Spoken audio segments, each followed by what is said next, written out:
ধানমন্ডির ৩২ নম্বরে ভাঙচুরের ঘটনায় জড়িতদের শনাক্ত করা সরকারের দায়িত্ব বলে মন্তব্য করেছেন বিএনপির স্থায়ী কমিটির সদস্য গয়েশ্বর চন্দ্র রায়। শুক্রবার বিকেলে রাজধানীতে এক আলোচনা সভায় তিনি একথা বলেন। ডিপ্লোমা ইঞ্জিনিয়ার্স ইনস্টিটিউশনে রাষ্ট্র পরিচালনায় সরকারের দায়িত্ব নিয়ে আলোচনা সভার আয়োজন করে জাতীয়তাবাদী নাগরিক সমাজ।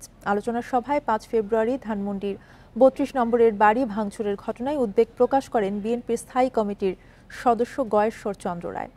ঘোষণা দিয়ে এটি ঘটানো হলেও সরকার কেন পরিস্থিতি নিয়ন্ত্রণ করেনি তা নিয়ে প্রশ্ন তোলেন তিনি।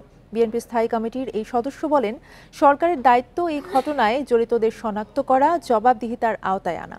তিনি আরও বলেন, আইন সাধারণ মানুষের হাতে তুলে নিলে প্রশাসন অকার্যকর হয়ে পড়বে। এর ফলে সরকার অকার্যকর হয়ে পড়বে বলেও মন্তব্য করেন গয়েশ্বর চন্দ্র রায়। সেই বিক্ষুব্ধ জনতা কারা, আইন শৃঙ্খলা বাহিনী কোথায়?